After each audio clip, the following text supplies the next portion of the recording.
Okay, first I'm going to tell you about the Bangkok incident. Yes.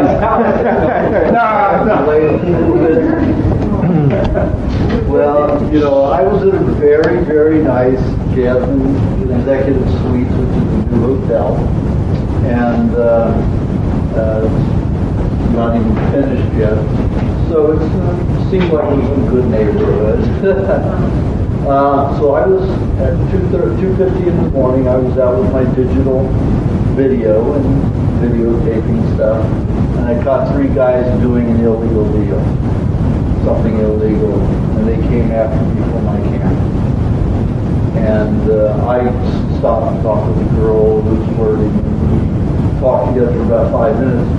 So as I left that area, they were waiting between cars. And they had a guy, you know, getting my attention so I would notice it. So I jumped out with a crowbar, hit me here, busted the lip completely open so it was all the way through. Took this part of these 3 teeth, you can see they're too high right now. Crushed the bone all the way back under my tongue. These 3 teeth sat under my tongue. Headed forward and whacked me in the eye here and split this eye all the way open here. It was just a week ago, so you can see how I healed. This whole lip and whole mouth is completely. A week, you look great. That's right, a week ago today.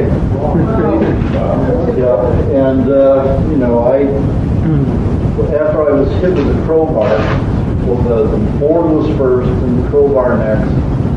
And they were out to get that tape. They didn't want anybody having that tape. Obviously, they were going to jail or something. So they were out to kill me if they needed to with that camera. So when I got hit, this came, and in that split second when my head's going back, it only seemed like I had 5 minutes to think in that split second. And I realized that my teeth had been caved back, and my jawbone had been gone. I had to go with it. And I'm falling backwards. And I realized that I had to spin and get away from those 2 guys because they kept crushing my face. So as I turned around, I got a crowbar across the shoulder. Didn't break the bone, but I got a huge, welt, abrasion there. And then as they're going down, they were Thai kickboxers, obviously, because they kicked my leg. I mean, I got bruises and open black and blue here. Tremendous sensitivity and pain, hardened area here. And when I hit the ground, I just started kicking. I kicked some kneecaps. And that gave me enough time to get out through when I ran into a restaurant. Did they get the camera?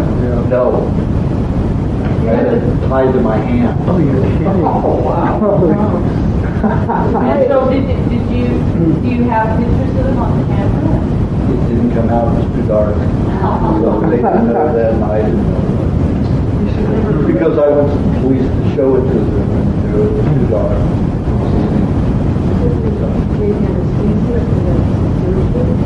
Yes, I did take a local anesthetic to get the jawbone back, because they said, what they wanted to do, they just wanted to pull the 2 teeth. Just leave the jawbone crushed. I said, no. They said, well, the nerves to those teeth that are completely, bruised and ruptured, there's no way they're going to recover. And I said, that's your opinion. Let's go ahead and try to put it back and see what happens. If it goes into necrosis, I'll have them removed in 6 to 10 weeks. But for right now, we're going to put it back in place. So I went into surgery for 2 hours, and I let them shoot me up with Novocaine 3 times, 3 spots. And even with that little Novocaine, it was excruciating. Because it was unusual. Now, I don't know if the mandible plate here, the holes of the teeth, is normally soft. But there was no break in the bone. It moved like a baby's, stretched in, but still pulling it back for 2 hours to pull it back into place and hold it while it wired. So it was pretty painful even then. That's go out at 2:30 at night and take pictures. Not like that. Should never associate going there. But you didn't see them, you didn't even notice them, you were. Oh yeah, I was filming something else. filming and I saw these three guys doing their thing and I started filming them. And when they saw me filming them, they got very upset.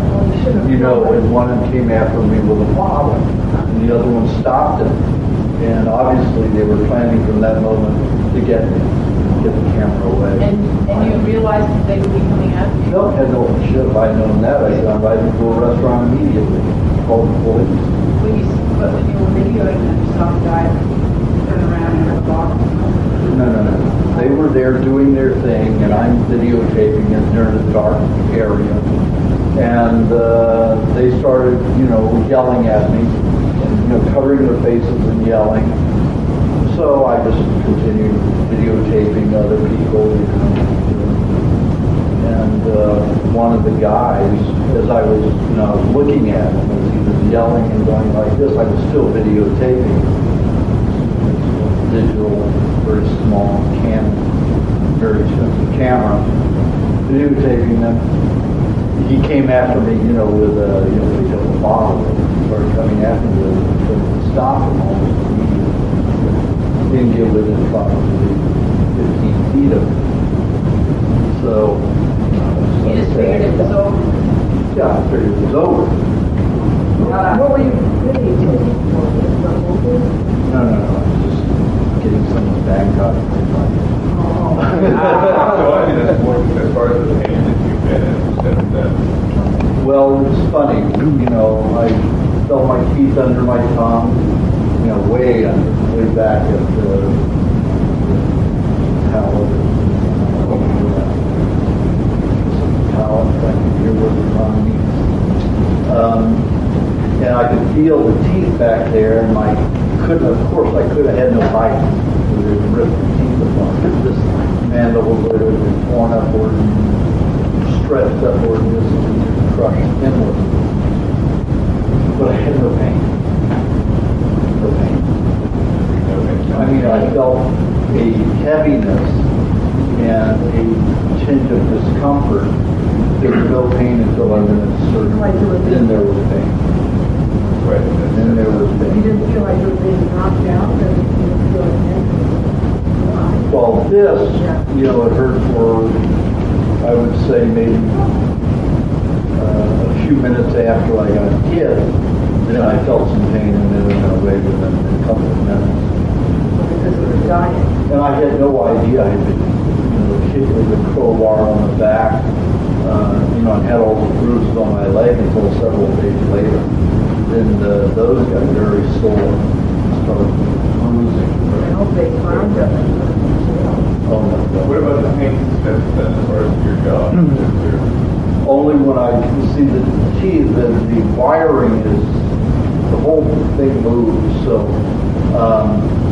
it doesn't stay permanent. So these teeth will start rising up again, so I have to pick them, pull them, force them back down to hold them in place. And that's painful. And the pain lasts maybe half an hour, an hour. When I do it, but I can use the pain for it. Basically, I have very little pain, except when I go to the pain. You think the It's doctors another there 4 weeks. You have it on the brace. I have it on for 5 weeks altogether, 4 more weeks. I think the doctors there were very competent, like you. Extremely. And you know what it cost me for that 2-hour dental bone surgery? $125. Here would have cost me $30,000 to $50,000. Wow. $125. No one should have it. Well, isn't it subsidized by the state? No, you pay for it. So what did you reverse? Well, I had a Thai girlfriend, several of them. So one would take care of me at day, one would take care of me at night, and all this. They would chop my meat up very finely and mix it with eggs, so it would just, slide down. Basically, that's what they had. And then I have several patients who live in Bangkok, and they just, it was all goat's milk for me. I did lots of coconut cream.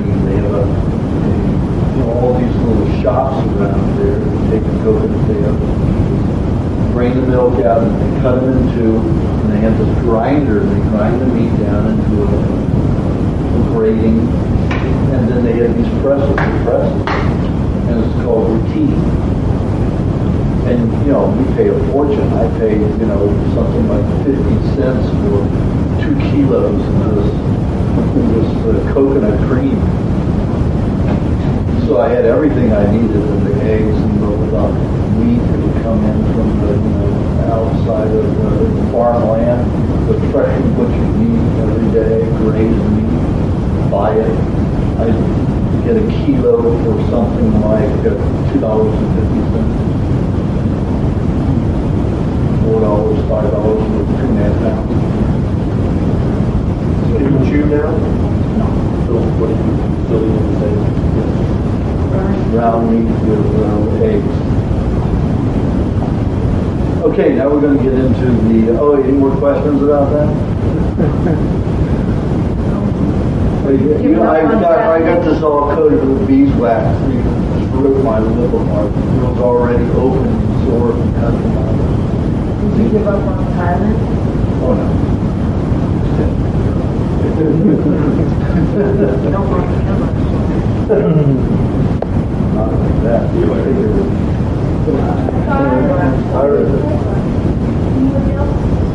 Here, I haven't paid.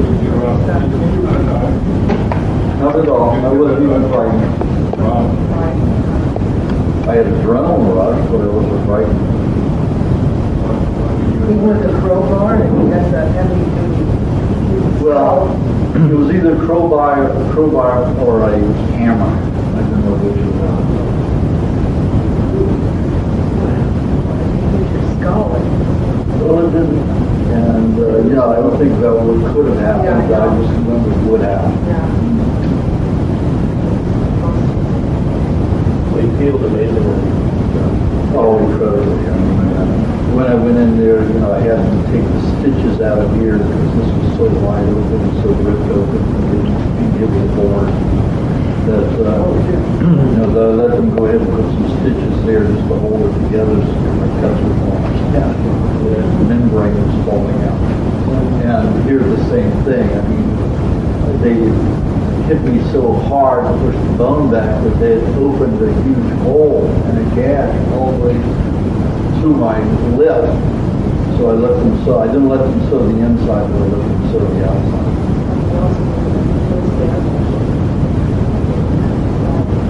Oh yeah, definitely. So I had to take stitches out here after 2 days, and they didn't want to do it. Couldn't have made it. They couldn't have made it, and I didn't take any of their. They gave me all kinds of painkillers and everything, and antibiotics, and of course I didn't take anything. They wanted to give me a tetanus, and I wouldn't do anything.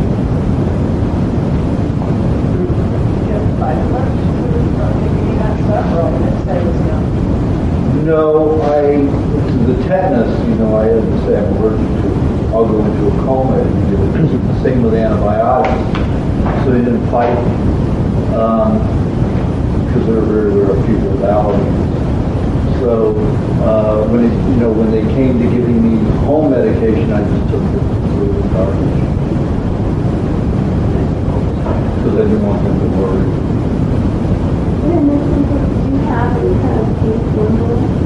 Oh, I made pain formula. Well, my pain formula there was cheese and butter, which I had taken with me, dates, and cheese and butter and goat's milk. Remember, whenever the bone's involved, cheese is very important. I have a related question. How do you get the butter on the airplane? No, what I had to do, when I'm working with any other airline all over the world, it's no problem. It was only the American Airline Company, it's not American Airlines, they're the worst, to get them not to scan. American Airlines, demand, United demand. So what I did was, I tried to smuggle it through once and they caught me and went to arrest me. And I said, you're going to arrest me because I had a bottle of milk in one pocket. And I had half a dozen eggs in one pocket. And, you know, they said, you tried to smuggle this? I said, you take this to court and the jury's going to laugh you out of the courtroom because I've got a bottle of milk and 6 eggs in my pocket. Do the math on it. So they let me go. So what I did was I went back to the airline counter and I said, listen, I have to have this checked in baggage, and you need to, put it on without X-ray. So they took it to TSA, took my letter, TSA, said okay. They checked it, and the airline was very nice. Their representative had it handed to a guy to take it outside and hand it to me right at the gate so I could have my food on the airline. I was fortunate. That was a 36-hour flight. I think one more question about your experience. So basically, men having self-insurance for catastrophic accidents, and Well, if you don't get into anything stupid like I did, then you don't have to worry about it. So you've got automobile insurance, that's about the only place you're going to get into a possible accident. You have to be insured. So you're already insured, probably. so basically, if I were to get really messed up, I would tell the doctors to just do a minimum of everything.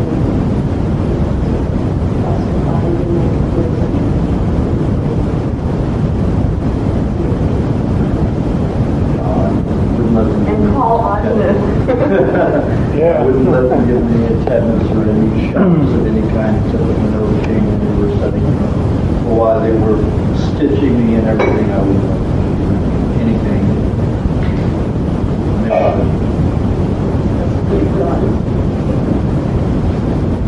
So because of the diet, you don't experience emergency. I guess it's because of that, because I usually experience a lot more pain than I do now. In fact, after this job, I was waiting any moment for the pain to come out. And this happened at 2:15 in the morning, and I didn't get the dentist one available until noon.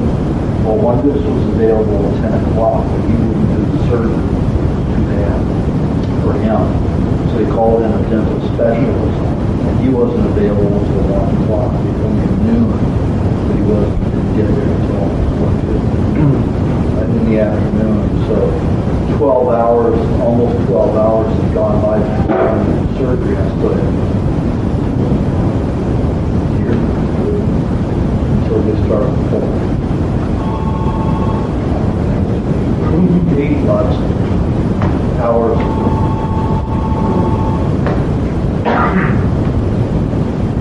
Okay, we'll start with Q&A. Please, your question. my foot stepped on it. I looked at your remedies, so I have a reaction to it. And they told me yesterday I was going to start walking. When do you stop? December 2nd. Same day. Same day? I think it's about there. Anyway, so I looked in your remarkable book, that it just seems like, I guess, things like getting healthy, but it just seems like, I wish I could do it, but I guess that it was never what happened. I just acted in play, and it's all going on. Anyhow, do you have any other, what would you do besides the remedies that we need? Well, I would drink milk that were available, and she leave the dairy full of poisons to the stomach. American Indians, if they have a lactating animal around and somebody got a scorpion or, a bee sting or snake bite, they could drink the milk and the milk would draw poisons to the stomach.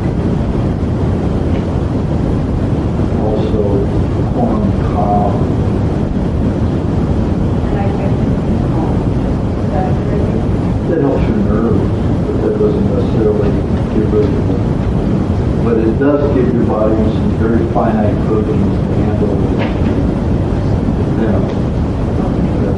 And someone told me honey, but I never did it. Put honey right on it, but stop. Yeah, but that does.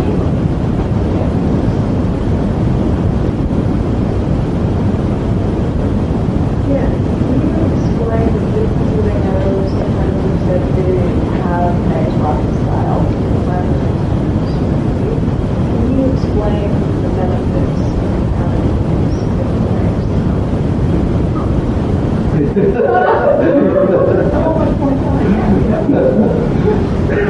Yes, eggs Rocky style are very good for just about any kind of maintenance. If you're going through any kind of heavy allergies, any kind of flu, bronchitis, pneumonia, times when you can't eat other foods, emphysema, you can't breathe properly, asthma, eggs, just keep eating egg Rocky style maybe. Don't mix anything with the egg. Did you see Rocky breaks 5 eggs and 2 glasses down to wipes his mouth like this, and you don't wipe your mouth like this. All right. So the yolk is not even broken on that, that is just taken. Well, is that important that the yolk isn't broken? Well, no, it's important that you don't whip it. Oh, okay. Because there are 3 enzymes in the egg white which prevent certain hormones that help certain diseases progress like cancer. And if those enzymes in the egg white are whipped, they oxidize within seconds. And so those enzymes do what? They prevent hormones that help disease, so say progress or detoxification progress. You don't necessarily want to progress detoxification, like to have more tumors develop. Even though cancer is a good thing, it's a collection of dead cells that you're not able to dissolve and get rid of, and it's a way to contain them in a particular area. Some people don't like the idea of tumors growing in their bodies, whether it's beneficial or not. And if it impedes the function of the gland or the esophagus or the lungs, then it's something you want to stop. The egg will Help.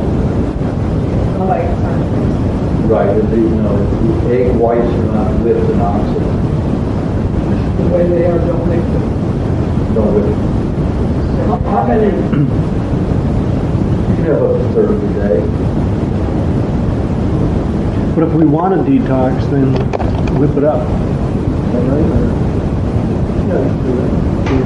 Or, just have it with some fruit and milk or fruit and cream, coconut cream, that'll help you detox heavily. Remember, anytime you put fruit with anything, it's going to be made into a soap, a solvent. Most fruit turns into alcohol in the digestive tract. Alcohol is used to utilize fat as fuel, and the solvents, but mainly the solvents, soaps, dissolve toxicity in the body. So you're mixing eggs and fruit, cream or coconut cream together, you help detoxification. Make sure it's in the afternoon, not in the morning. In the morning, you want to stabilize your body, you want to think properly, you want to function well. You get everything balanced by, 2 o'clock, 1:30, 2 o'clock. Have your fruit meal, and then don't have it after that, because if you have it after that, you might detox during the night, and you can't sleep, and then there's a problem. So, Does that also promote circulation?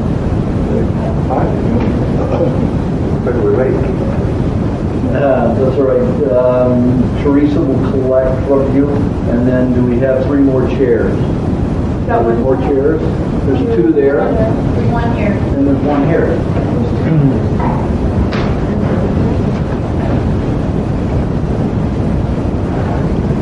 Oh, there's 1 over there, too. Why not you do it? So,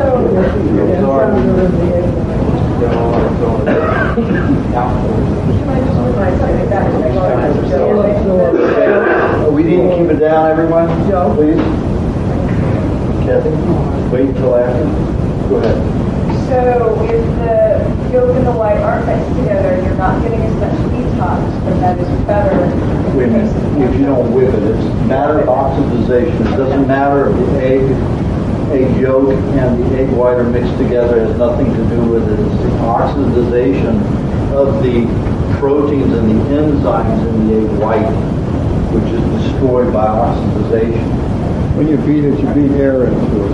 It's oxidized. You were saying one of the other ways is better in the case of the If you want to prevent the cancer from progressing, then eat it without whipping your eggs. And you can plain. But if you just want to go into detox and you don't mind your tumors developing for a while and store those dead cells, then you have, your fruit, your eggs, and your cream. Some kind of cream or butter or some kind of fat. Coconut cream is always your best salt. If you take coconut cream and you put it on one of those canning jar lids, in 20-30 minutes it will turn it black. Pull the metal up that quickly. Well, it actually over time, like strip the ceramic part that covers the metal. Oh yeah, On the can. start breaking it Look, I down. had a jar and it's metal. Coconut cream, 50 years ago, when I was a child, almost all soaps were made with predominantly coconut fat, coconut oil. Even the laundry detergent. It was wonderful, but now it's petroleum. What about using the coconut? It comes in a jar of health and storage or That's heated. It's not raw, it's not heated. Anywhere from 170 some degrees to 250. It's not raw. And it would be terribly salty reaction. It'd be just like all of it. It's soothing to it. But when coconut cream is unheated, 40%, it has a 40% reaction of soothing. And all of your other pressed oils like olive oil, flax oil, they're 90% solvent reactive. There's no healing to it. There's no soothing of the tissue. So if you use olive oil and you use flax oil, I suggest that you use some butter and cream along with it. So as the oils dissolve the toxins in your body, you'll have the cream and butter to bind with those poisons, those waste products, and keep them from causing damage to yourself. What about ground flax? Ground flax is not a good thing. Why not? Because it's impossible to digest in the human digestive tract. And it also causes lacerations in the villi, the small intestines. If you're going to But does it release the oil? Burning it? No, it doesn't release the negative fraction. You have to be a vegetarian. Excuse me. You have to be a vegetarian animal to be able to digest cellulose that holds the fat molecule.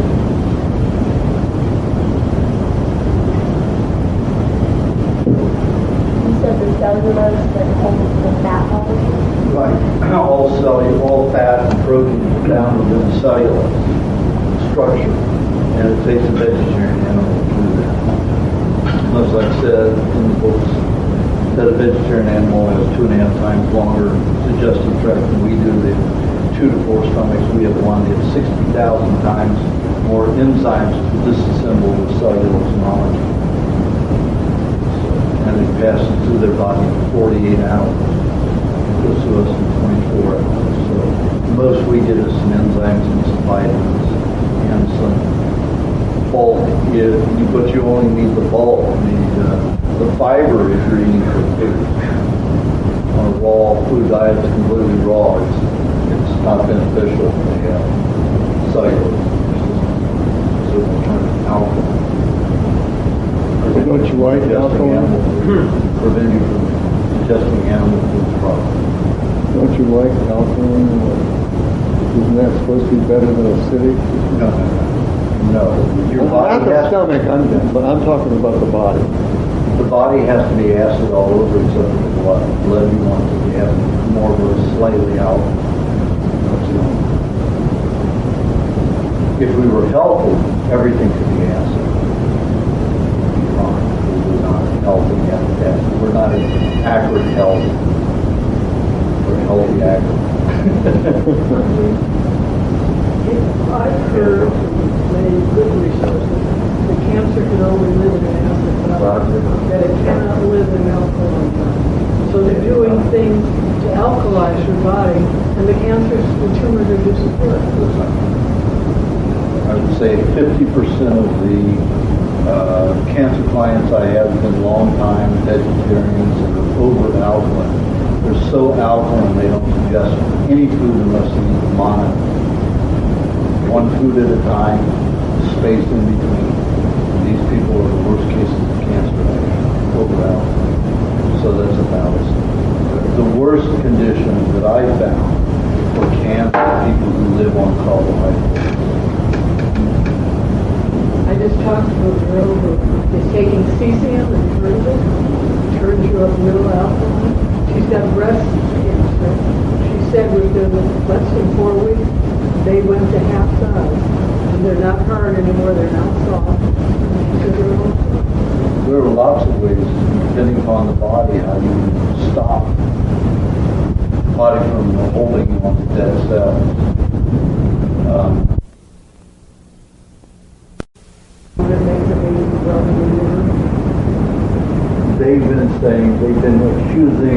They've accused 14 different hormones over the past 50 years. The medical profession, and you have to understand, the pharmaceutical community runs the medical profession. The pharmaceutical community wants you to keep in hope, keep you thinking that they're finding the answer.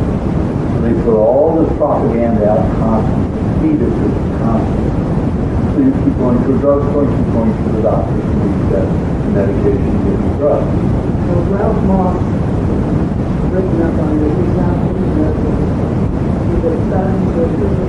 I know Ralph Moss. And Ralph Moss is a biochemist, not a physicist, he's a biochemist, and he works on laser, and basically he's still a biochemist. He looks at everything as not alive, but a chemistry laboratory. It's still not clean. Although when he did a review on my book, he said I went out and bought all the things he recommended. I didn't recommend it. All the foods that I recommend.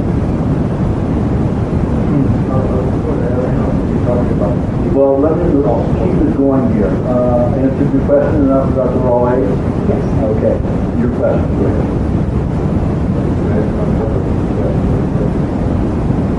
Pull your question. My question is that I just started out to diet last week, and I was helping patients about cheese or my best girl, my energy, and some help with that. Even though I was small. Your health went down, your energy level. Yes. Which, your health or your energy level? And so, a few days ago, I started DHEA. Is it a hormone? So, any kind of hormone will stimulate you, whether it's steroids or, Viagra or any of them. It's going to pump your system. That doesn't mean it's natural and healthy. Gives you more energy. Every hormone? Pardon? Well, Viagra's now Supplemental. It stimulates more. Every hormone will pump you up and give you energy. Every supplemental hormone will pump you up and give you So energy. that's what they don't sell any of it on. They don't pump. Okay. Nobody would buy them. It's pump. natural hormones, are they all energy producers or some of them? No, you have hormones that will cause sedation, all types of hormones, and those that are marketed. Unless you have hyperactive individuals, they do have a variety of drugs, hormones, which help lower adrenaline levels. Well, the reason I was taking this was thyroid. I realized that I was doing the iodine test, the iodine from some it should stay there 24 hours.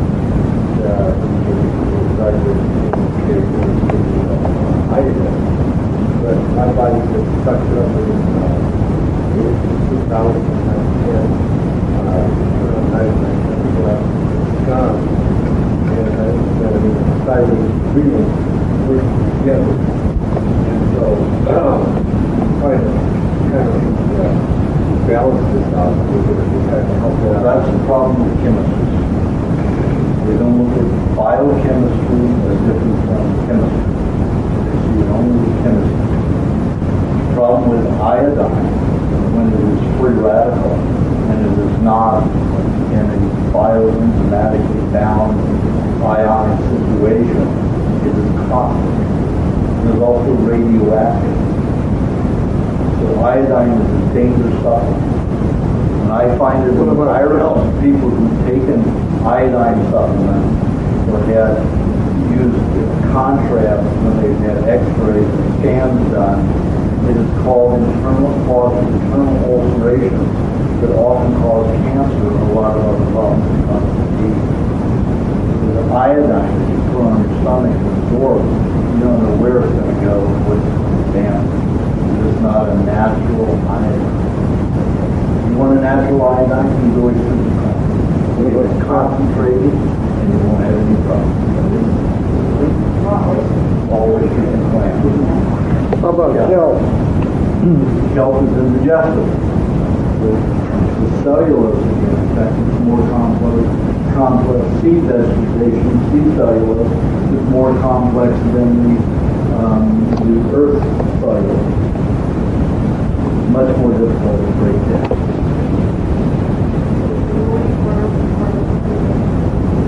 Pardon? All of it.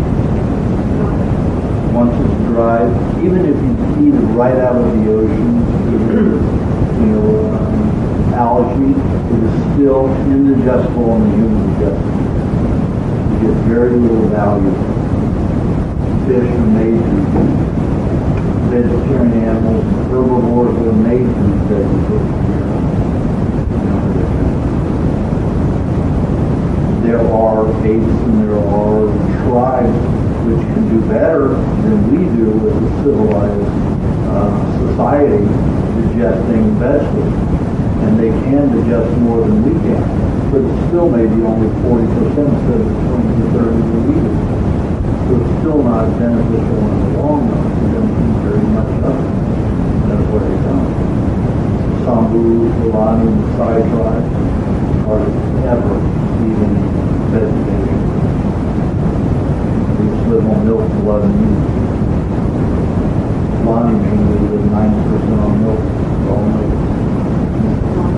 Fulani, F-E-L-A-N-I, Fulani tribe.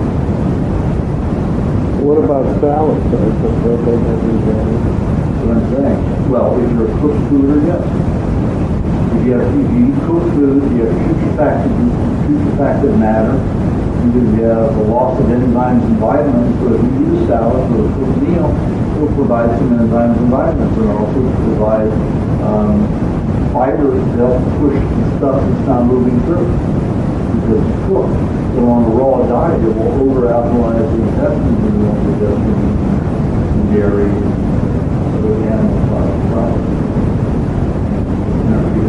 Proper digestion. Also, it gets very alkalinized in the colon. You can't, your E. coli is completely independent. Even if it's slightly alkaline. And E. coli is responsible for synthesizing your B vitamins and amino acids to back up your insulin. So on a raw diet, 80% raw, Salad is not something to have very often. If you're 100% raw, you can have one maybe once a year. So how about tomatoes? Tomatoes are not a fruit, not a vegetation, they're a fruit. They're bland fruit. The only cellulose part of it that's complex cellulose is the skin. How about avocados? Avocados are a fruit. Anything that's a produce of a plant is a fruit. It's a leaf, stalk, or root vegetable. That's what's so complex. So tomatoes would it be best to skin them if we want to avoid? No, they're so little skin.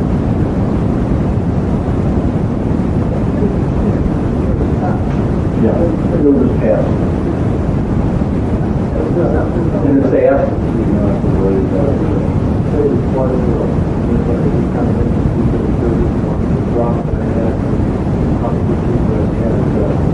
Well, you have to understand, any kind of hormone supplement is going to give you a boost. That doesn't mean it's healthy. And often it is not healthy.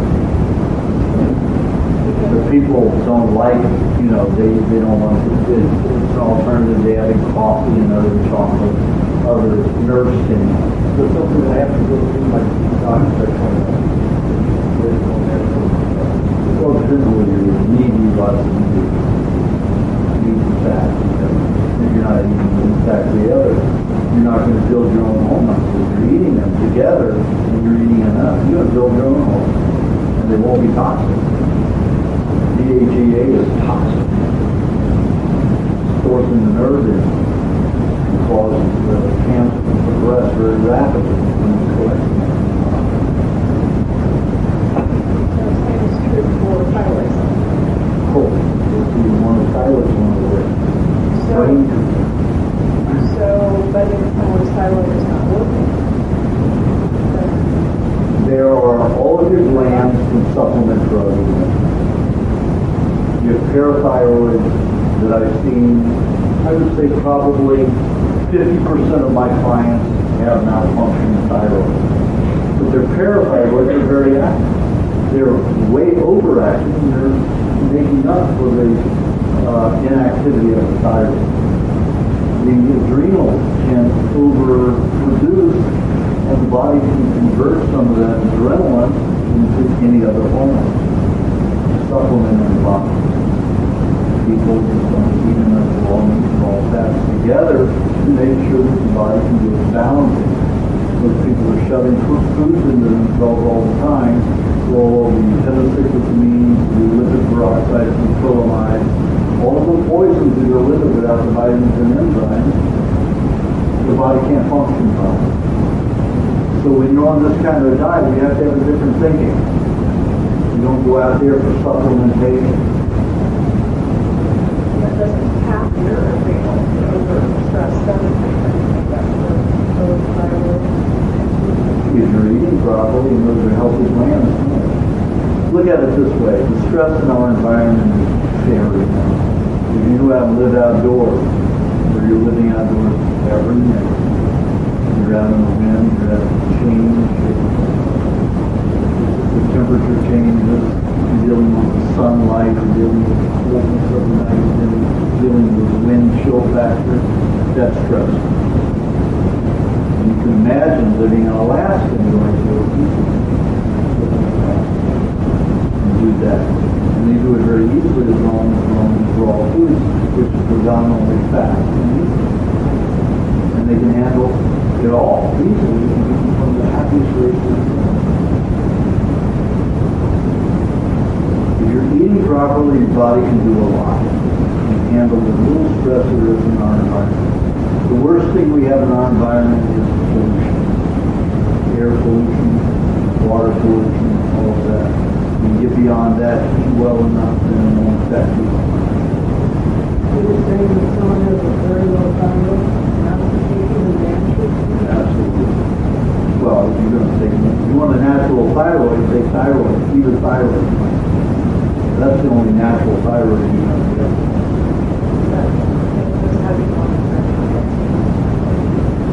Well, eat one. How long it takes you to start feeling fatigued again, or lower energy, which usually comes with a lower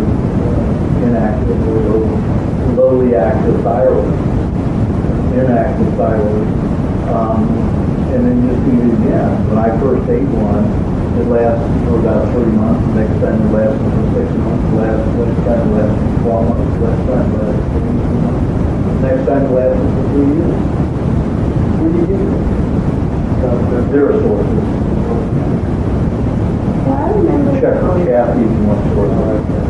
You guys said that. I remember you mentioning that sometimes the thyroid might be malfunctioning because it's loaded with toxins, and so an individual might want to take a certain amount of time here before they start eating glands to help rebuild it. No, if you're eating high gland, my gland, extreme cells. But if you're eating, fresh thyroid, that's fine. If you're eating high thyroid, you might want to take some time to build your system to reinforce the constipation. That's a year? Yeah, years usually say for anyone. How would you know that your thyroid is normal? Well, I can tell by looking at the palm. But if you have enough energy in your day, you can walk into where you need to get okay. The glands are functioning well enough. What about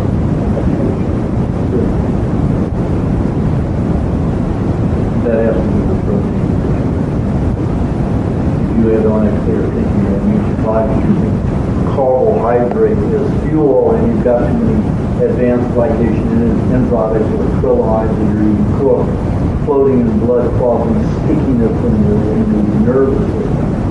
When you make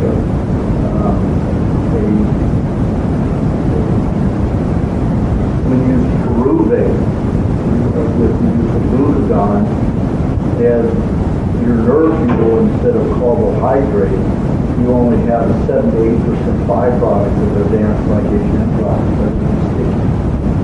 But with carbohydrates, you have a 70 to 90% byproduct of advanced glycation enzymes. The whole brain gets sticky. That's what's called the attention deficit.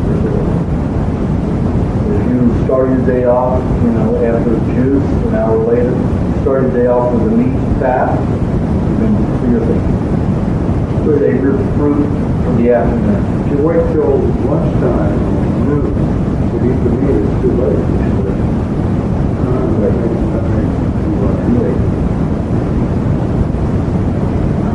Should be within an hour and a half of getting out of bed. But it's even better if it's not an hour and a half. You get up and have the juice immediately, and 45 minutes to an hour later have your meat meal. You're going to function and think a lot better. And more clarity, more focus. Even in the middle of the afternoon. Even in the middle of the afternoon. Because it burns slowly, just like carbs that burn up in a mass of combustion. Okay, next question. Well, one of my questions was that asked about two acids that cancer grows in an acid phase. And what about hiatal hernia with acid wrapping up in the blood? What do you do? Well, I mentioned that in the book. Hiatal just means that you have a lot of toxic. One of the places where the stomach secretes its hydrochloric acid is through the stomach wall. It's also absorbed into it.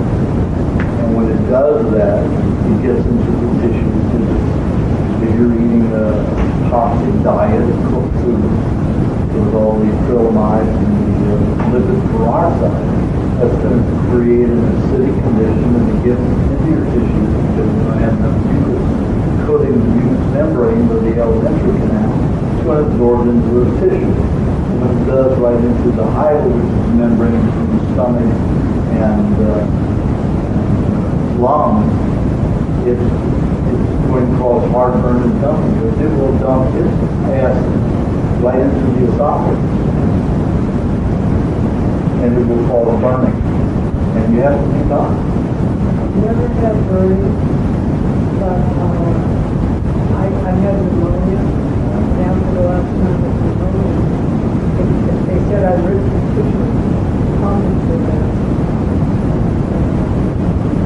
I've had it frequent. I never had a burn, but I had a super pop. You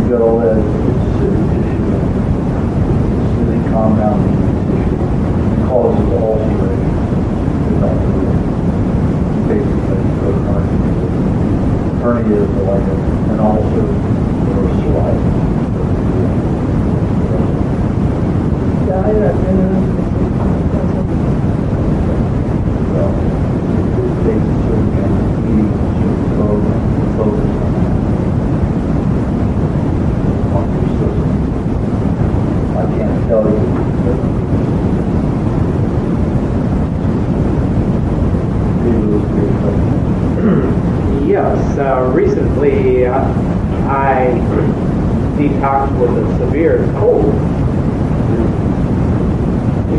And I suspect maybe because weeks earlier I was exposed to a lot of toxic fumes.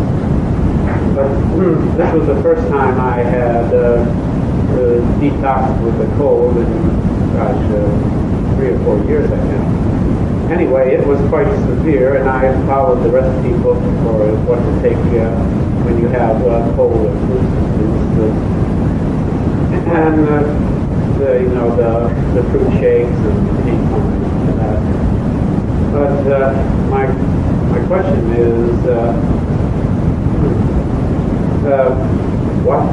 why did I feel so severe? The most severe headaches I've had in a long time the first night, and I just had to go through it. And by taking these detoxing formulas, does that make it more severe or less severe? Just what was exactly the role of the detoxing formulas in my case? Well, you've asked questions, I'm going to have to give Tom Brown answers. Whenever you have a detoxification like a cold or flu, you're at the end of detoxification. The body may have been breaking down tissue for months, even years. You have a viral or bacterial or parasitic intervening of some decaying tissue, or the virus dissolving, collects in the lymph and other tissues. Then when the body's ready to dump it out the mucous membrane, that's when you have the mucus. Like after having the Novocaine here. Every 3 days, I go through, my eyes just start creaming, literally get cream out of my eyes. And the nose starts running. And it may last a couple of hours, and then go away for 3-4 hours, and come back again. But it happens only 1 day every 3 days. The way the body expresses it to get rid of it. But when you're going to a cold or flu, that is the end of a very long cycle of detoxification. So that's the healing crisis where you're getting rid of the bacteria, lowering the bacteria levels. You're no longer manufacturing the viral levels with the solvents, the dissolved tissue. The viruses are not alive. They don't self-replicate. It's like saying tide, because it's in everybody's home, self-replicate. We have industries in the body, sub-laboratories, so part of the laboratory, to produce these soaps called virus. Virus dissolves cells and tissue, and that bacteria and parasites cannot eat because it would kill them detoxing. The body builds viruses, soaps, which is called medical profession loves to scare you with viruses. It's going to get you, they're contagious. Bullshit. It's high contagious. High contagious. High. So true. No. So you say the viruses, they have a certain job to deal with parasites? Parasites and bacteria can eat organic tissue, break it down, even if it's toxic, and eliminate it from the system. If it is too toxic with our industrial pollutants, the body has to use solvents, like virus, to dissolve these compounds. Those wastes are highly toxic.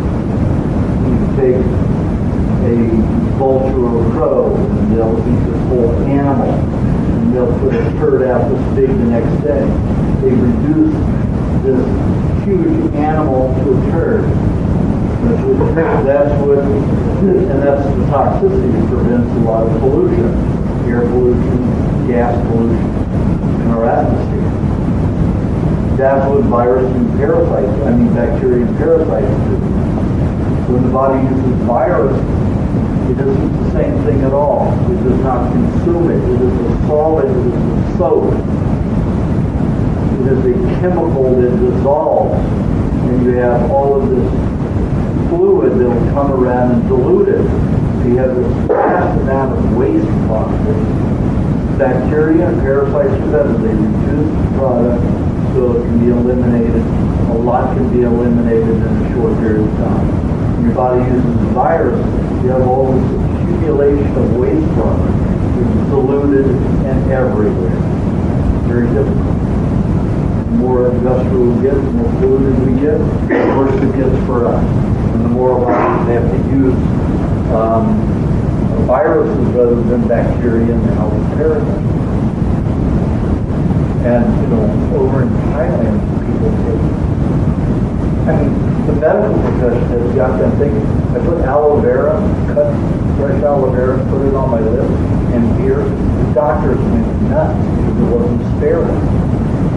And they've got all of these people thinking that if you come in contact with somebody and about every 3 or 4 hours you have to take a shower. Some of these people take 4 to 8 showers a day and they use soap after soap after soap. That soap gets into the body, destroying bacteria. So the only thing they can use to dissolve anything in their system are viruses. It's a lot more toxic. You use bacteria and parasites. So they've got all of the medical profession has these small third world countries and most everybody here in this country. Everybody's afraid of the whole body around with the glove. Who's that? Whole glove. When you take anti-parasitical materials, drugs, you're into your parasites. Best friend, the one's really your friend.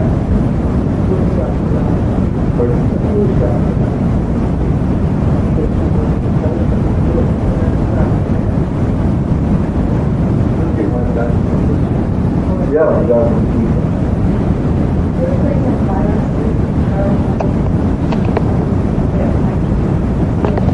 They're beneficial.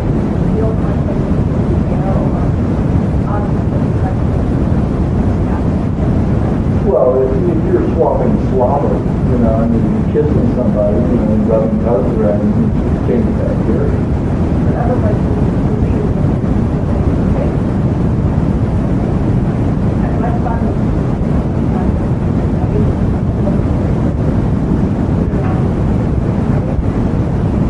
Well, you can't catch it. Like I said, you didn't read my book. Well, I said in there, contagious is over, it's like bears come out of hibernation. You have bacteria and parasites that come out of hibernation in your body when the atmosphere and time is right. Correct. So that's why it seems slightly pandemic. People get it all at the same time, the same kind of bacteria. Well, that's because they're coming out of hibernation. And you have a 7-year cycle. You've got about somewhere around 60 varieties of bacteria that feed on different parts of your body. And only certain ones can come out at certain times in the 7-year cycle. And people get the same ones. Well, they get the same ones because that's when they come out of hibernation. Not because they're contagious, but the medical profession gets you to run to them, take their medications and everything. The pharmaceutical houses and medications. Because you're in fear. Because you don't understand. It's got nothing to do with contagion. Disease are really contagious. Everybody would be sick. What about something like the nicotine? It's a dangerous The immediate dysentery were dangerous. Everybody in third world countries would be dead. Why does just Americans go down and, British go down and Canadians go down to these places and introduce the immediate into the system, they have so much trouble. And it isn't the diarrhea and vomiting that's the problem. When they go for the medication, that's what causes the death. It's called anaphylaxis. So it's treatment for the dysentery. So the amoebas go in there and help you to damage tissue. Regarding my question, if I eliminated a lot of mucus this time, went To through produce mucus, those foods that I suggest, eggs and milk, help produce a lot of mucus and can carry those poisons out. If the mucus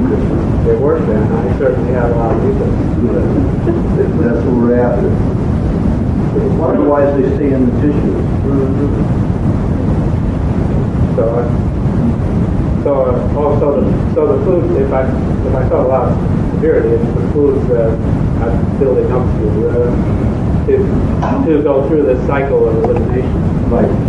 Otherwise, they're just going to the lymph system or connective tissue.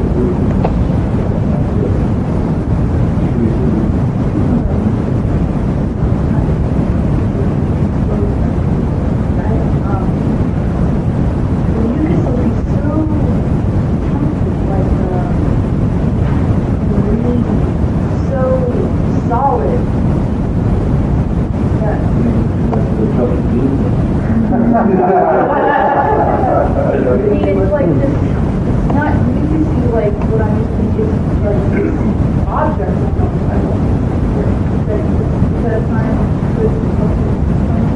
That's usually some very hardened tissue of the body that's eliminating, that's heavily mineral bound, concentrated so it dehydrates quickly. Would that apply to the harder yellow and green mucus at the end of a cycle of a cold? That's when I always notice it coming out of my lungs. Yeah. So mineral bound. So something about mineral bound. It's linked to some.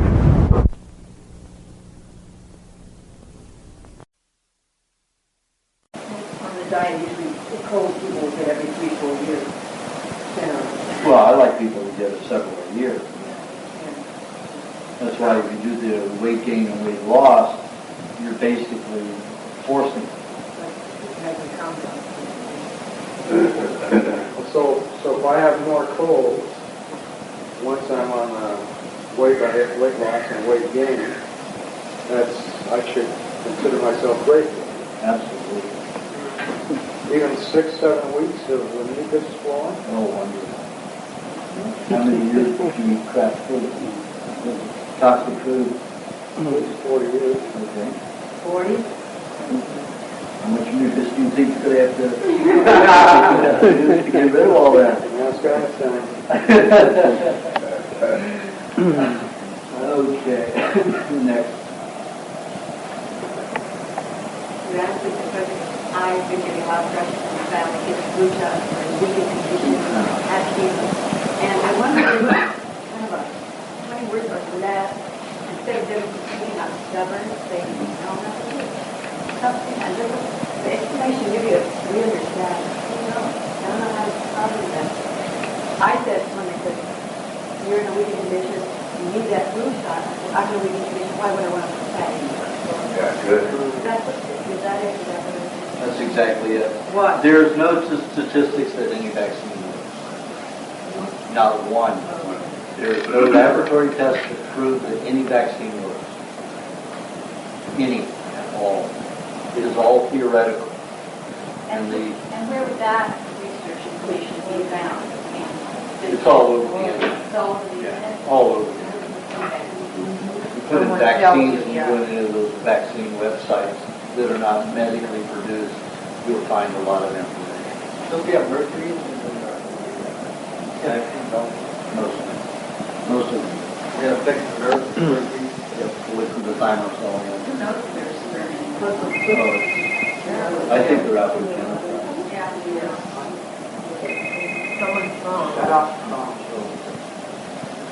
Okay, yes. I want to tell everyone that I go through. I've been on the diet 6 months, and I went right away. I couldn't go 2 hours without eating. I would shave, I would throw away. I mean, I was a mess. And I can go all day, which is not good, but when I can't get food, it's wonderful not to have that bothering me. One time people are over And I that think- low blood sugar. Yeah, we just drop all the time, all the time. Now, it's like a new life. I just, and I think it's the protein, the meat. Protein and fats together. And how many months were you on the diet before you had your surgery and the graft? Was it 1 month? Diagnosed and was it only 1 month you ate the raw diet before you had surgery? And your tumor was way smaller? Oh, no, that was 6 months because I had the chemo, which left me totally completed, but once I started on the diet even more, because I was eating the raw meat, You mean after I gave you a specific Yeah. diet for you, then your energy? yes, definitely the meat for that. Oh, I just thought, And the fat. I just thought you told me that when you finally got your surgery, the doctors were amazed that instead of the tumor being the size of a grapefruit, it was Yeah. only a little It thing. was the size of Minuscule. 7 centimeters, Yeah. and once they took it out, the rest of it was one. That's like nothing, it's almost a I'm saying, surgery. why did you do surgery? That's why I Right, was only yeah. one. Couldn't you find that out in the biopsy? No, you were shrinking, and by the time they got to surgery, it had shrunk so much. They didn't know it was I shrinking. could. Plus biopsy where they have big breakdown. They were, Well, biopsy is taking the tube, throwing it into your tissue, taking a whole section of tissue out. So no matter if it's nerve, if it's layers of tissue, all of it starts bleeding into each other. So you've taken a plug of tissue, as deep as you do that biopsy into that tissue, all of that stuff drains into each other. And they don't belong into each other. I thought they only did that to trees. Yeah, and wells. Europe, you get wells. Was it a tumor and a cancer? Pardon? Tumor and a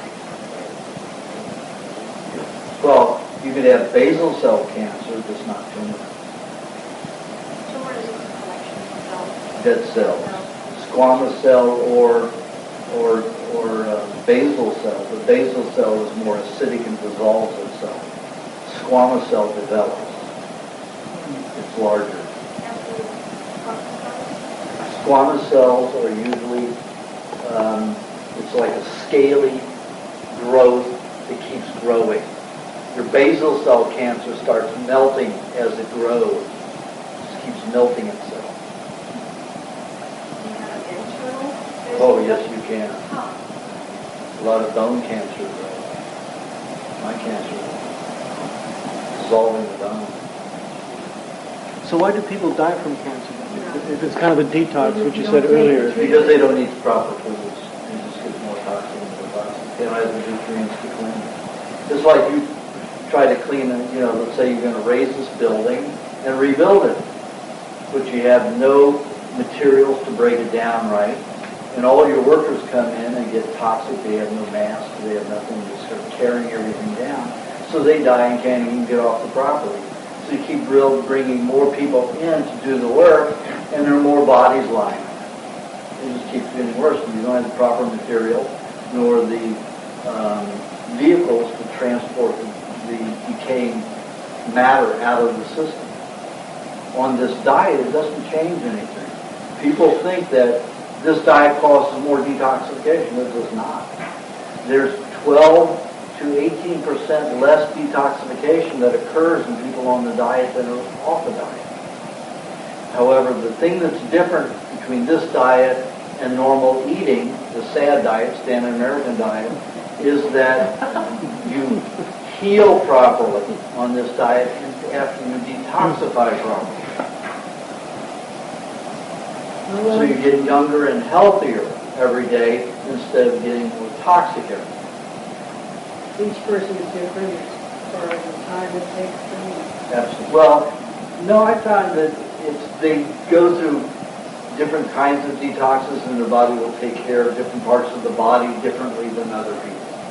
But overall, it still takes 40 years for everyone, if they're 100%. Talk about doing coffee animals. That's not healthy. Liver flushes. Those aren't healthy. That's nothing to do with the primal diet. Those are aggressive ways of trying. It's like beating a child to get it to be behaved. Not a way to do it. Do you have a question? Yes. I've got a question about concern about the possible radiation emitted from the computer monitors on the backs of the seats on the aeroplane. The computer what? The computer monitors on the backs of every seat. On the back. There's an LCD.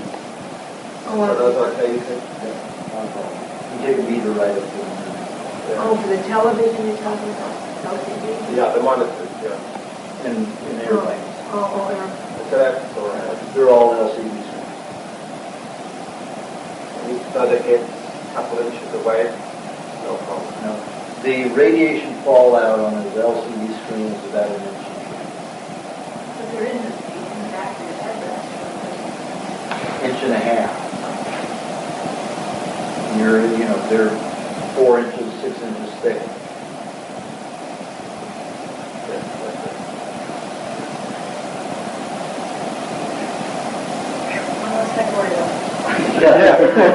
Very good, your section. Sure.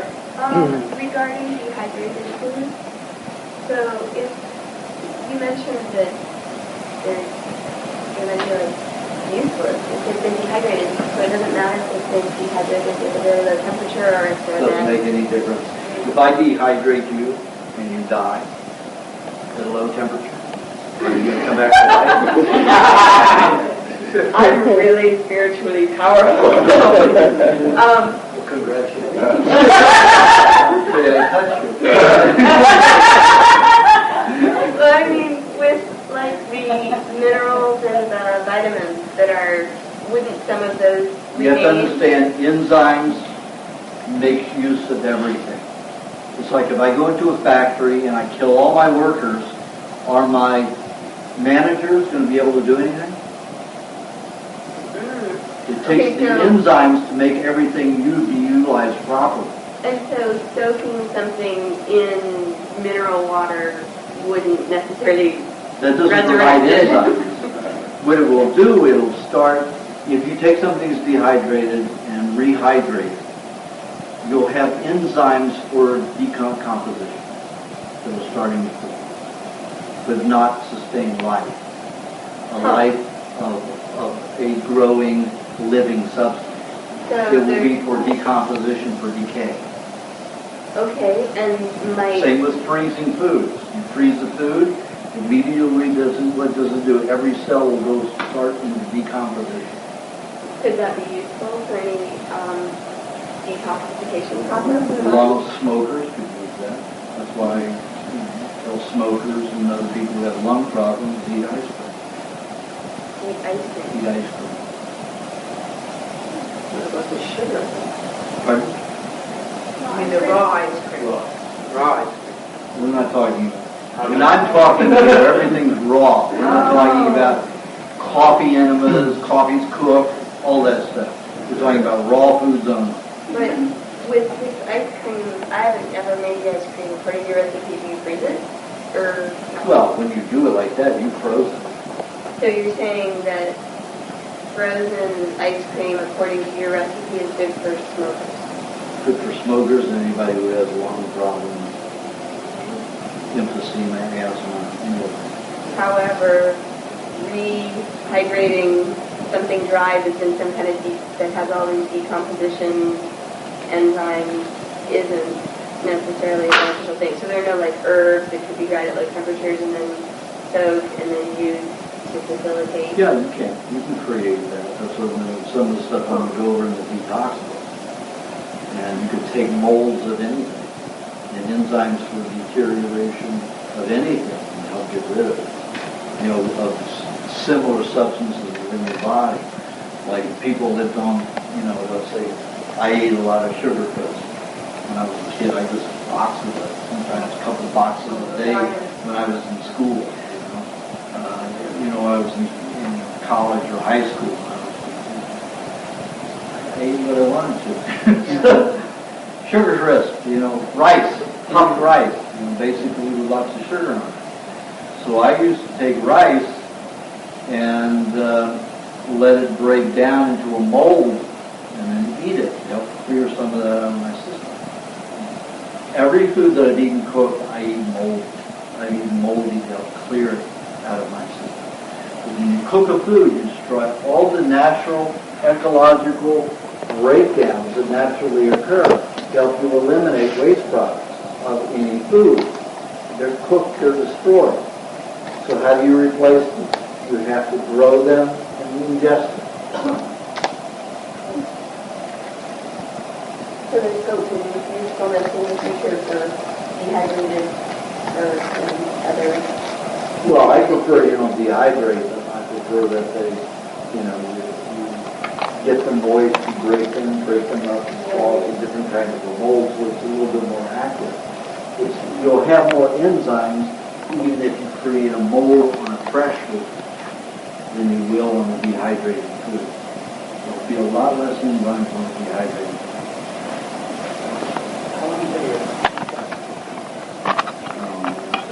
So many complications going on. It will get done when it gets done. Probably June. Oh, this year? No, next year. Oh, next year. Oh, yeah, that's right. Yeah, okay. Explain how eating ice cream is going to encourage the flames in the lungs and detox in the lungs? Well, I didn't create the world. You did it? I created my world, but not the world in general. I just watch what it does. And I noticed that in all of my patients that had lung problems or smokers, that when they had ice cream, within hours sometimes, they would start coughing up mucus. So this is something I learned over a 10-year period by observing what happened. I don't have a clue why it does it on those people, mainly those people. You just said that the enzymes form a decaying... Yes, but why does it go to the lungs and not somewhere else? Why not the liver? Because the liver deals with fat more than anything else. I don't know, but it goes to the lungs. So if you're in a lot of polluted areas, Is the pollution absorbed into your lungs, sinus cavities.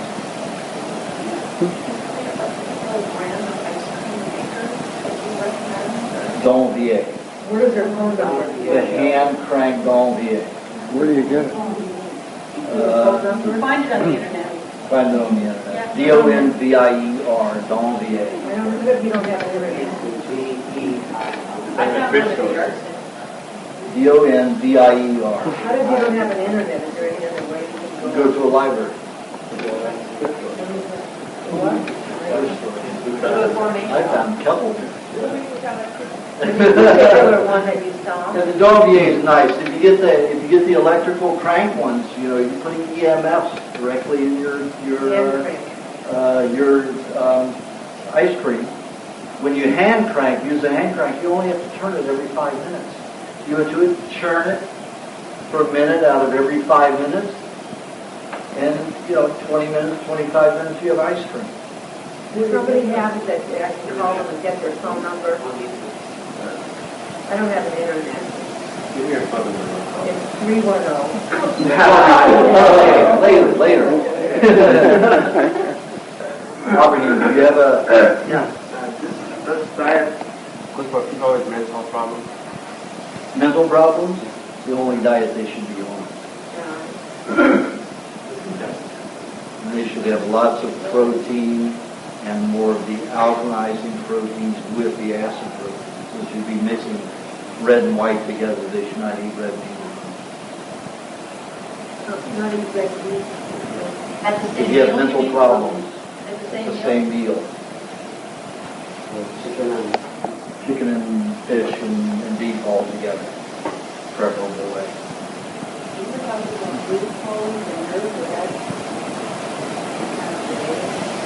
No, it depends on the person's mental problem, the chemical imbalance that's causing their mental issues. It has to get specific in those cases. You told somebody that when they have their juice in the morning, they should have meat. But 45 minutes to an hour later. Yeah, but you told me in my consultation that I should have eggs first. So it's different for everybody. Well, that was for the time that I saw you, and that was for a year. Whether you still should do that, I don't know.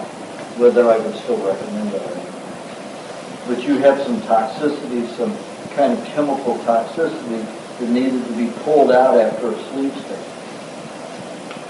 But the way you can remedy that, you have juice, and then you could have your eggs and meat together. the way I do. And especially now, because I can't choose, so I have to chop my meat and make it very slimy and just let it slide down. You guys didn't get it. I got mugged in Thailand, so they broke my jaw, so it was wired. So, Joe question. Yeah. I ran across this tape lecture by, I think his name was Dr. Wallach, I can't remember exactly. Anyway, the main point that he made was, he said the longest living people, he quoted about 6 tribes or 6 nations. They sort of like the Hunza, the Titicaca, and about 4 others. And he attributed their longevity to them living at high altitudes where all the crops were fed by mineral glacier water, which was like very milky because it had a high mineral content. So essentially what he was saying, their longevity was due to the fact that the water they drank plus the food they ate was irrigated with very high mineral content. Is that true at all? Well, I've heard that theory. I've heard that theory since the late 60s. There's no proof of that, and no one's gone into to see if there's a difference. There is a group of people in Georgia, Russia. It's not high altitude, and they are the longest living. National Geographic did. I mean, they're not high altitude, maybe 2,000 people. They lived to, I think the oldest one was about 166, 168. And the average was about 127, 130. And there was one couple that was married for 92 years, and that was their second marriage.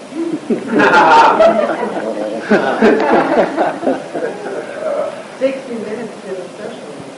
Did they? Yeah, it opened up with a man 105 going to his mother's birthday party. And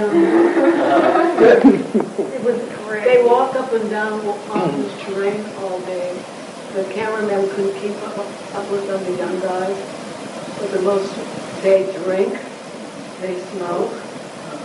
But the most important thing I saw, they had a family love that was so incredible. The grandparents, great-grandparents, great, all lived together. And they are the teachers of the young, and they're nurtured, and they're loved. And there was such a close love between them all. That was the most important. Well, there's lots of those tribes that way all over the world. And they still have diseases living on what they're eating. But they lots of raw meat and lots of raw eggs. The Georgians? With National, yeah. National Geographic and those Discovery Channels shy away from this.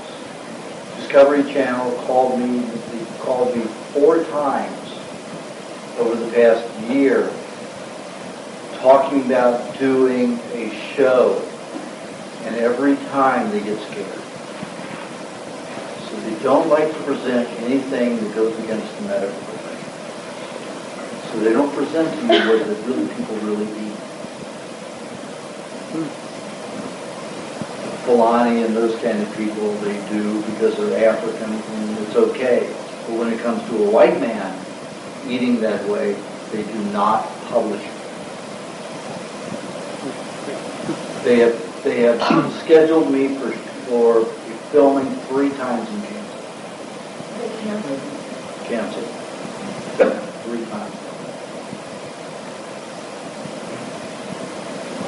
So, you can't believe what National Geographic or those people say, because they are mainly academics who are making those documentaries, and they are very brainwashed, medically oriented academics. And also, have got a job to keep. Yes. Right. They have sponsors to keep. Absolutely, yeah. What about Weston Price? I mean, do you think that... Weston Price was an adventurer. He was not a scientist. He lived very brief times, very short times with tribes. He really didn't get to know them, their culture, because most tribes, when I was traveling, would tell you everything but lies. unless you lived with them for a very long time. And they are mistrust the white man completely. There are many things that the American Indian used to tell the white men they would do for their strength and endurance, though they were very unhealthy to do, and they wanted the white man to hurt himself. And they would pretend to do these things. So Weston Price was an adventurer. He was not a scientist. But he took a lot of photos. Yeah, but you have to take a look. If I took those same photos, I can go into a civilization with a wide jaw and everything, and you can't call a wide jaw normal for that civilization because you have all kinds of bone structures that are different. You can go into India and see the same type of bone structure everywhere in the world. You can go to Thailand, Malaysia, everywhere. Some people have big jaws, some people have little jaws. And even if they're eating healthy, you go with the Maasai the same way. The Fulani, these people who have no diseases, and you have different bone structures. It's just a difference in nature. But he would take pictures of people and make these, like the Nazis did, make these huge extrapolations on it and base these theories on it. And it has nothing to do with fact. The only thing that I did agree with him was congested teeth. If they went off their natural diet that their body wasn't used to assimilating, whether it was cooked or raw, their teeth would bunch together and cause, buck teeth or double teeth or... Right, because they would show a family with 6 children, and the parents had the first 2 children while they were eating their native diet. Right. And then they went to work for 4 years at an American camp and had sugar and stuff. And Right. they'd show the next 2 children who had one clubfoot and they had messed up Right, teeth. yes. And then they'd move back to their tribal land, eat their tribal diet, and the next 2 kids did have normal. That was the only thing I agreed with. Francis Pottinger was a scientist. I mean, taking 900 cats over a 10-year period and giving them different diets and following each one specifically, photographing everyone at autopsy. That's science. That man was a scientist. And he proved that raw food creates health and cooked foods, depending upon the cooking and the processing, the degree, the worse the disease. And I was just talking with someone earlier about this, and I'm throwing it out there. So I was saying that your theory is that this diet is the optimal diet, but that the body can withstand a lot of salt from cooked foods. So if, for example, what Weston Price was saying about their diet, say, being 50% cooked, even if that was more than it was, that because they didn't have all the gluten in there, they didn't have, I don't know, maybe other factors to deal with, that they were still able to have that really nice jaw structure and be free of decaying teeth. Well, you have to understand, these people ate 5, 6 foods at the most. So their bodies got used to it, even when cooked. There was a chemistry that the body learned. We have, somewhere around 643,000 new chemicals in the last 100 years. Bodies can't even get used to it. There's no way we're going to have health in you unless you're on a completely raw diet. I mean, there's no way you can handle the pollution in the air unless you're on 100% raw diet. I mean, if we go out and live in the Tules, with some native tribe where there's no pollution, I'd get away with, being that we came from a very toxic cosmopolitan society, and I'd get away with 10-20% cook and be in marvelous health. But we're not. Where did you get the idea of start cooking food, or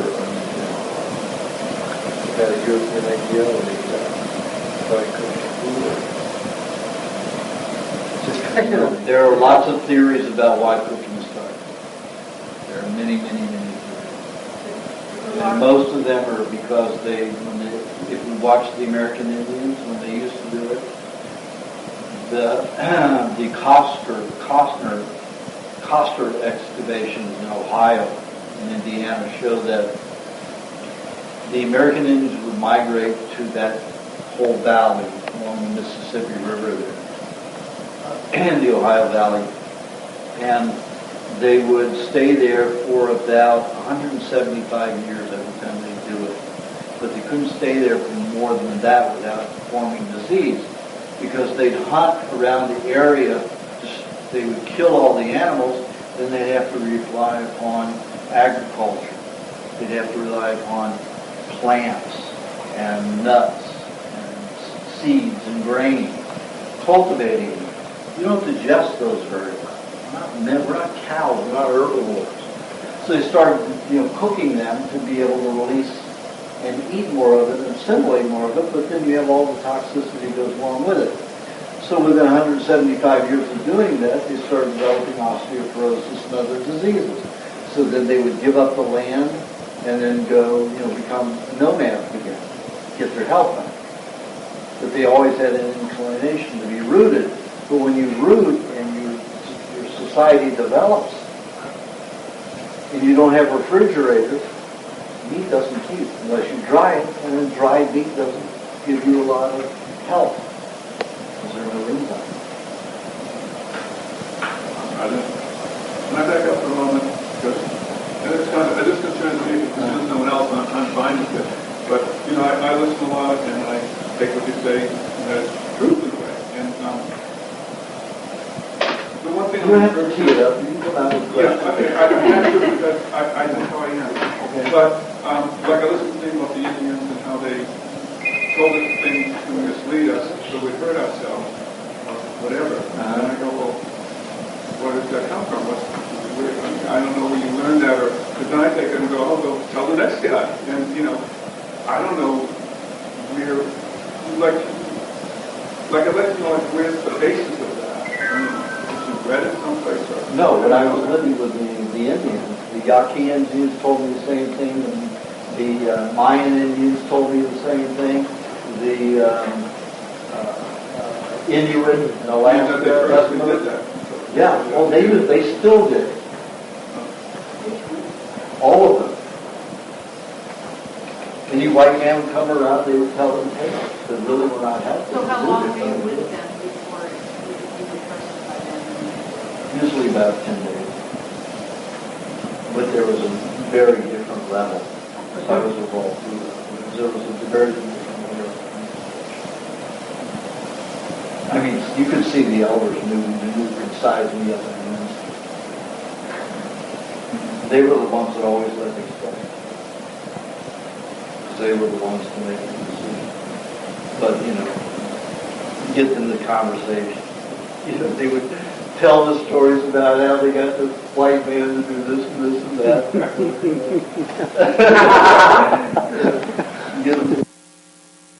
Roger, do you have a question?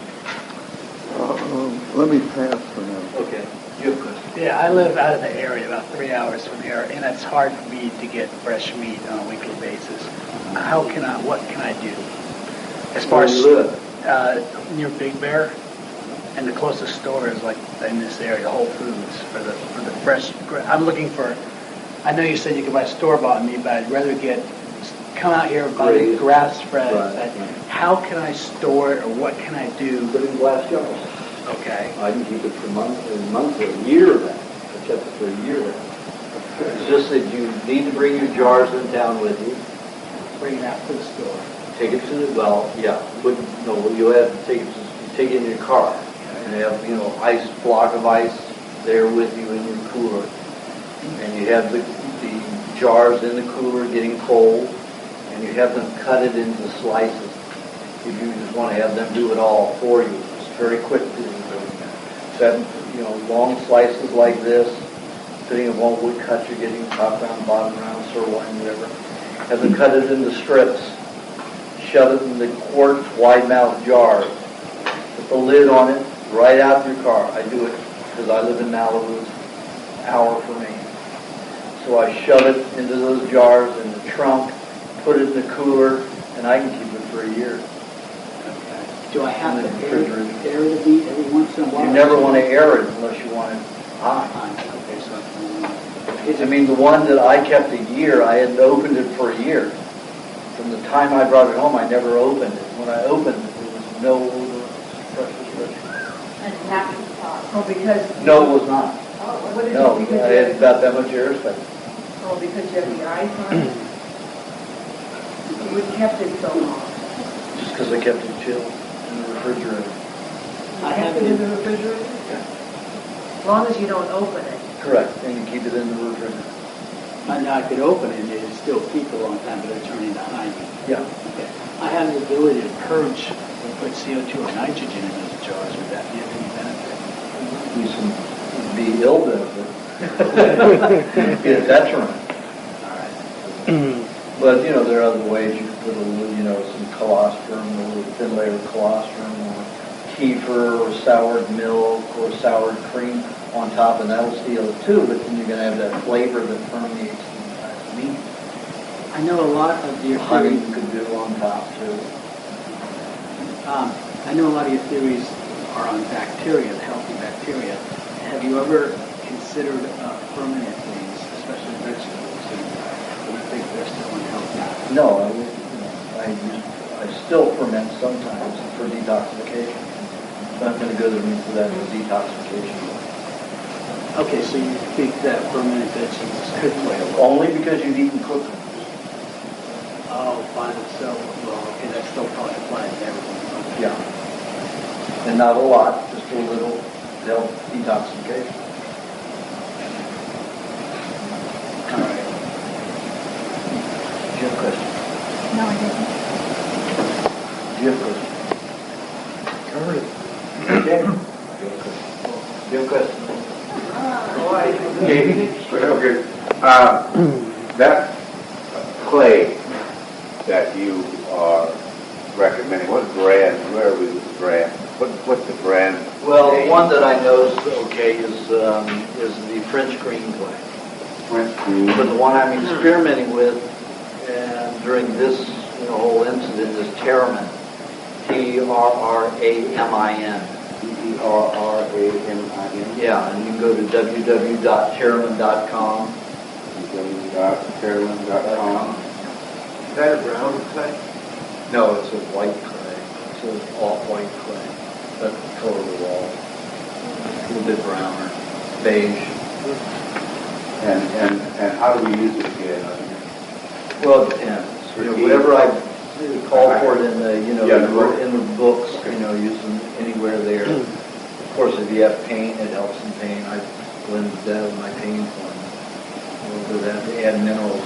Because you can always use clay combined with toxic minerals. You have to understand that when you have toxic compounds in your body uses minerals to bind with it. And then fats to chelate with that, remove it from the body.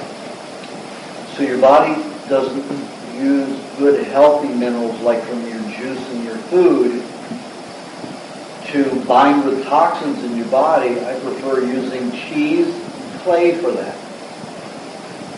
So that the minerals from my juice and the minerals from my food will be used to strengthen, regenerate, or produce new cells. So that is the only supplement that I use. Basically, I call, because cheese is a dried substance, and it's not fresh and it's not high in enzymes, I call it a supplement. And clay is the same way, it's a supplement. Those are the only supplements I agree with.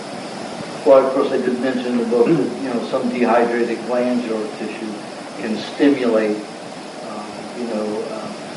growth and activity of that gland, but it's always preferable to get the gland fresh and eat it fresh or eat it, high.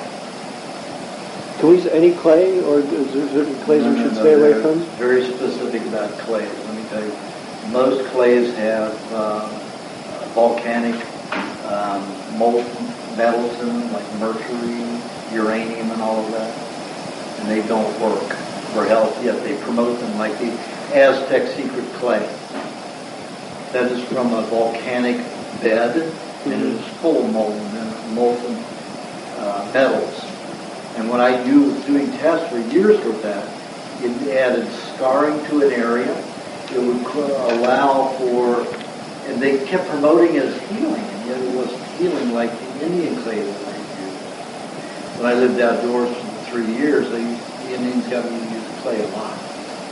But I pulled the clay right out of the riverbeds and the stream beds and used that to make it seal a wound like this seal. The clay, the terramone, and it worked pretty quickly. And this had fragments of board and everything else in it, the pavement. So it's still full of dirt. But the terramone still worked pretty well. I still think the French green clay works a little bit better, but it's hard to tell the difference. The French green clay. You still recommend?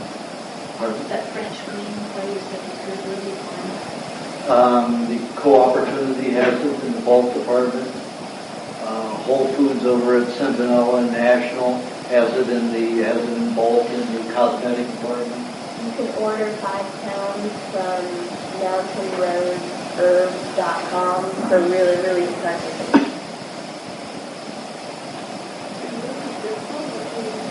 Pardon?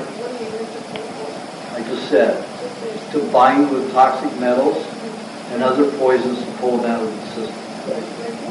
You can drink it and apply it, on the surface. Apply it to wounds to create a quick. Let's say you get like here, I got a gash. I got hit by a crowbar here or a hammer, I don't know which it was, and a board here. Those were pretty dirty. So I wouldn't let the hospital clean it because they clean it with iodine and stuff like that. So I let them clean the blood away with alcohol. I let them I give them a little bit, something that's not so damaging. So I let them clean around it, but I wouldn't let them clean out the wound with methylated curathrone or iodine. So I knew that I had to have the clay to draw it out. So I had them take the stitches out 2 days early. 2 days early because I wanted it to open up again, just a tiny bit. So then I packed the clay on it. The still clay hasn't been removed. That lets me know that it's still toxic. Because usually if I put clay on and there's not a lot of toxins in the cut, the clay will drop off and the scab will go away almost immediately within days. This has been now 7 days. So I know there was dirt in there. They got lodged in there that the clay is out pulling out. The metal is Oh, I don't get it. Well, I got it wet today, but usually I don't get it. Wash around it. So you don't have any sense that clearing it and putting fresh clay on that would maybe draw might help pull the stuff out even better? Because doesn't, I guess I'm just thinking that, I'm guessing that because you haven't changed the poultice or whatever you're calling them, you're thinking that, I don't know, I've always understood with poultices that you change them so that you can put fresh out clay and is not a drawing poultice. flesh. Or, okay. Clay is not a poultice. A poultice is taking vegetables, fresh, and beating them up into a mince and then applying it, or taking dried herbs, rehydrating them and beating it into a mince and applying. Or, okay, wet clay rather than poultice.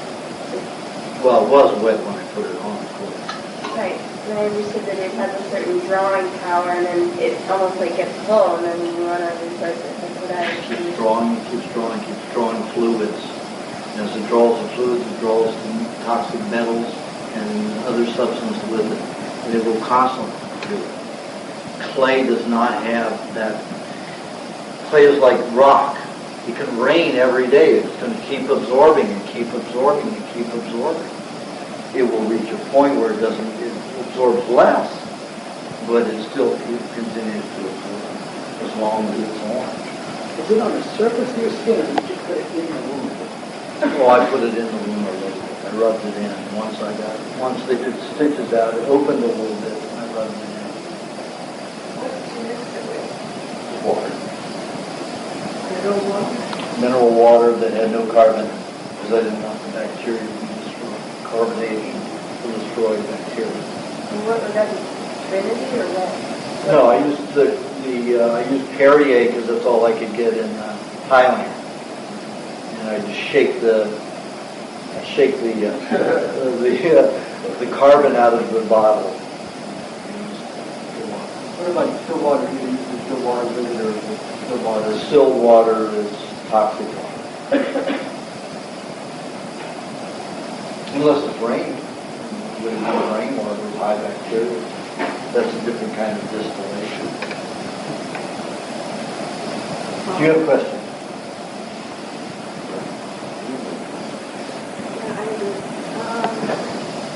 I've had like how these days an acid reflux condition.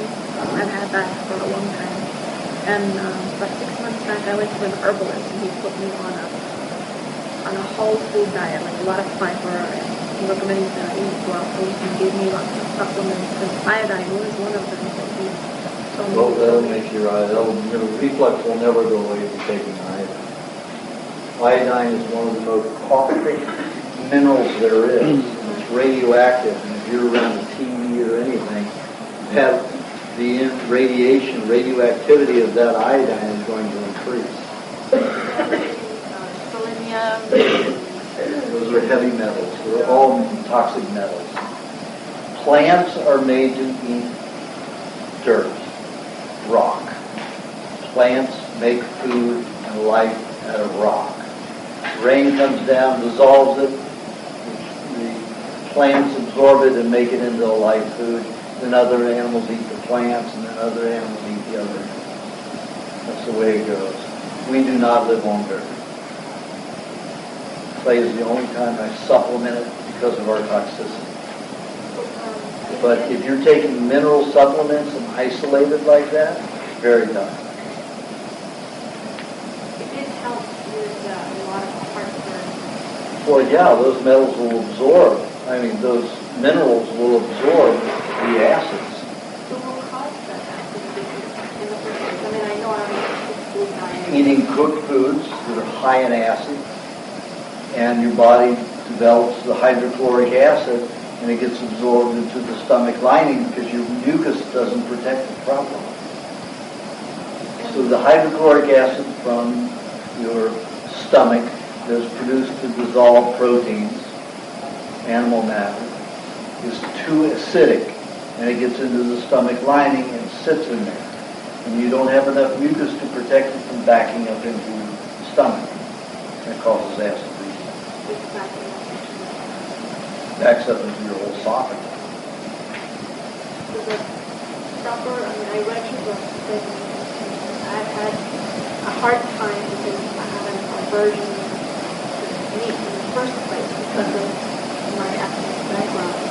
And not really believing that meat is something that you eat. Well, the Dalai Lama believes with Dalai Lama. Dalai Lama felt the same way until he started getting sick a year ago. And one of his best friends is on my diet, Fred Siegel. And Fred Siegel says, listen, I've been on this diet a year. I feel incredible, it's changed my life. And he says, yeah, you look so good. You look 15 years younger. And so the Dalai Lama now eats raw meat. And he goes around telling people he eats the meat. I've been trying to get myself used to it by going to the sushi bar and just having a little bit.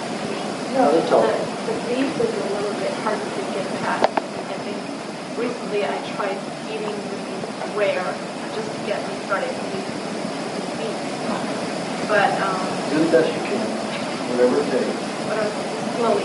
But what I'm hearing is that vegetables and fruits are not important at all. They're harmful. Fruits as well as vegetables. So if you're on a cooked diet, they're very helpful. But on a raw diet, they're harmful. So when you're on a primal diet, you're basically eating 100% meat? No, you're eating meat and dairy, vegetable juices, not whole vegetables, and only food once a day. You're staying away from the fiber. Contrary to what other health professionals have you believe that you should eat. Well, the health professionals are talking about eating cooked foods. And if you're eating cooked foods, you need that fiber. That pulp, they'll move things through, flushing these vitamins and enzymes from the vegetables. But if I'm still trying to acclimate or get used to this process, Acclimate's a wonderful word. how do I balance, or if I'm eating cooked and I'm eating raw? My family isn't really. Well, when you eat cooked, eat the raw with it. You eat some salad with it. Eat cooked and eat. So when I eat cooked, I eat a salad with it. And if I, That's a good balance. and then I tried for a little while to do it all at one shot. In the morning, I would have like a milkshake. I put the raw milk and the honey and a banana and a raw egg. Like I said in the recipe book, it's not a good way to start the brain off the sugar. It's sticky in the body, you lose concentration. What's the best way to get yourself used to it? Like I said, get used to it, just do it. What I had a problem with is I was very gassy. You what? Very gassy. If I started drinking a lot of raw milk, I started getting a lot of gas, and I felt my That's appetite. pulling the essence because you've got a lot of acidity in those tissues, and the milk draws it right into the stomach, and that causes the gaseous reaction. That's a good thing because it'll get rid of that's the quickest way to get rid of acid reflux. So it's okay. That's wonderful. Because it was like, it felt like I was swollen from the inside. Well, if you will, just try to belch. And get rid of the gas. And a lot of But milk and cheese are the best things to absorb the acids from acid reflux. So that's not a bad thing. To drink No, that's a milk good and thing. have all that movement and all that gas. It's okay. Yeah, that's the only way you're going to get rid of your acid reflux. But eventually it'll taper off. Yeah, I think mine lasted for about 6 years, and then I never had it. 6 years? Yeah, but take a look at that. You're not living with your whole life. I've gone 6 years, so I've had 35 years without acid reflux. That's pretty good. Now, can I ask a question for my husband? Because he's shy Okay. to ask. He's had a constant back pain recently. He gets like a lump on the right side of his lower back. It's like, Injury. I had an injury that I'm telling her that, she thinks there's some cure for it. There is. There is. Well, I had my entire spine cauterized from radiation therapy. And this was my movement. That's all I could move. Now I can do anything without pain. And I was in so much pain, I had to crawl on the floor. I had to live in a bathtub because I had so much back pain. But I haven't eaten meat for 22 years. I'm sorry to hear that. I've had no poultry, no egg, no fish, nothing for 22 years. Then why? Then that's one reason you're not healing. So it's up to you. You can heal or you can stay committed to whatever philosophy you have and continue your back pain. Do you think the back pain is because of the diet? Oh, yeah. But I had an injury. Doesn't make any difference. Injury just means that you have an injury that continues to hurt, means that you haven't cleaned the dead, bruised tissue out of there, the toxicity out of there, and you haven't healed, put new cells in the area to make it strong. And if you eat properly, you can do it. And the way you can force your body to heal any area is put a hot water bottle in that area while you sleep. People say, well, how about if I take a bath? I said, well, then you're heating the whole body. If you want to concentrate on an area, you put a hot water bottle in that area. It'll increase circulation, increase nutrients to that area. Heating pad is full of EMS, destructive to the molecular cellular structure. It's pretty hot, Usually a good mild, hot water in a bottle is a little bit better. But it gets cold in an hour, a hot water bottle, or half an hour. Rapid. And they have these, what do we call it, like buntings, where they bunting they have for babies. They also have them for hot water bottles, or just wrap it in a pillowcase, like a flannel pillowcase that'll keep for 10, 12 hours. Oh, really? Under the covers. Yeah. But let's say you're sitting on a couch using it, and you have it wrapped, it'll keep for about 4 or 5 hours. So just a mild sufficient to... Yeah, right. 104, 105 degrees. Oh, okay. I thought it had to be really warm. No, then you'll start destroying your enzymes in your own body.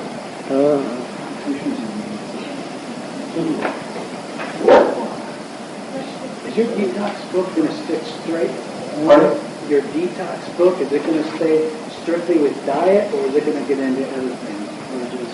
Well, it's going to talk about what is pollution, what forms of pollution, including clothing, anything that's synthesized like rayon, dacron, any of those synthesized fabrics, anything that's not cotton, wool, or silk is toxic.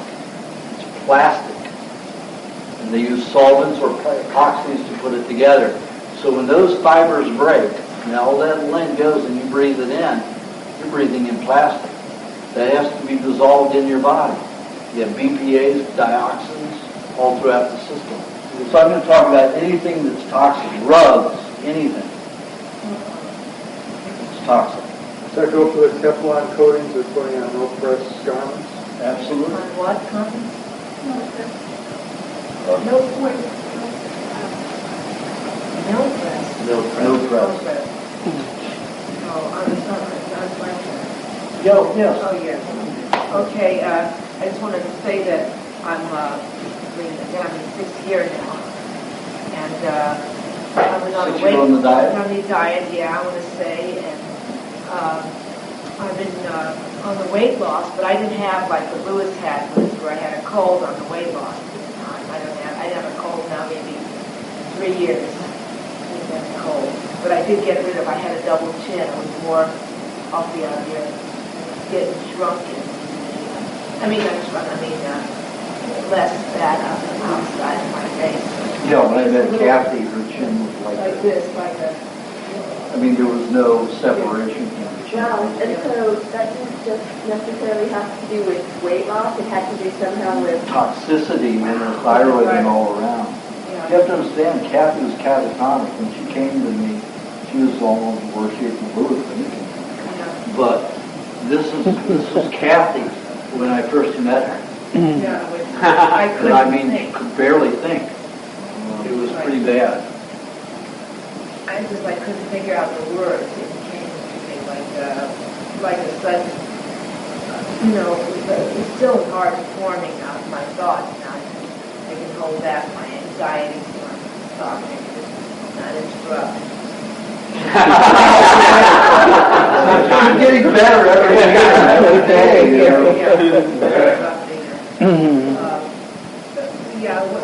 Now the question. She had these black, she looked like a raccoon.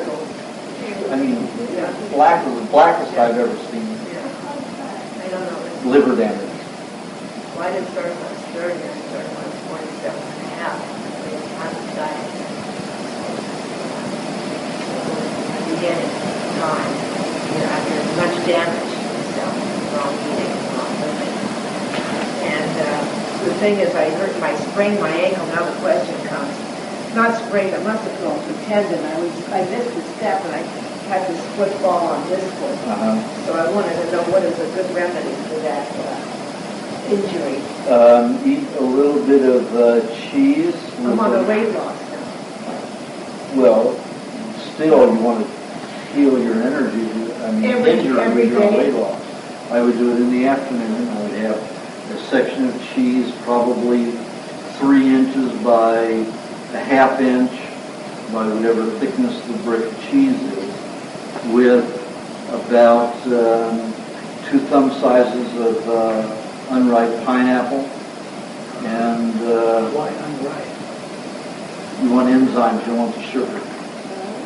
I thought there was less enzymes in unripe. I don't know why people get that. There's lots of enzymes in fruit.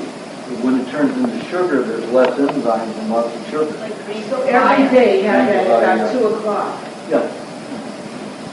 and have some butter, the cheese, and the How much butter? pineapple. I would have about 2 tablespoons. In addition to having my meal with that? No. Oh, you have to wait an hour? Okay. Don't apply hot water bottles? Yes, absolutely. Yeah, you need to do that too. And, because you mentioned in your book, juice leaf or something. Leeks, Do that too? for sprains. When you're in the detox, you don't do No, that. no, that's not me. I mean, weight loss. Leaf juice? Yeah. Leaf juice for injuries. Well, you just put it a little bit like 5% in your juice. 5% of your juice, which means about like a tablespoon per 8 ounces. So that's not much. But on a weight loss cycle, I don't like people that have, intense herbs. You never know what's going to happen. There's not enough blood fat. So that won't put any excess weight on you when you're weight loss with the cheese and the butter. Just at the end, I have to go to Well, the you end. need to have a little bit extra to make sure you heal. Yeah. Okay, I just wanted to end it with that I was white, had more gray hair than I did when I came, and I'm getting back. Oh, really? Wow. And listen to her, she's calm. This is the calmest I've ever heard her. Now the weight loss too, you're supposed to be more irritated. Don't be. Good. Doing very well, Kathy. So a hot water bottle on the injury right afterwards? All the time until you start having pain. So that was going to increase circulation and make more swelling than inflammation? Yeah. If that's what you want. How long should you be on the... Let me finish this. Oh, I'm sorry. Okay. When you have more pain initially, let's say you have a headache. When you put the hot water bottles on initially, the brain's going to swell, cause more of a headache for a few minutes. But the heat will get the sinew that binds the fissures in the skull together. It will cause them to relax. So then, within 20 minutes, the skull will expand. When the skull expands, the headache goes away. In an area, you put the hot water bottle on an injured area, it's going to create swelling in the arteries and the muscles, everything around the nerves, cause a little bit more pain. But as soon as all the sinew and all the tendons relax and stretch, there's pain disappears. Then you get all of this intense circulation of nutrients into that area. But you don't want to exercise your anything, no exercise, so it go away. Well, it all depends.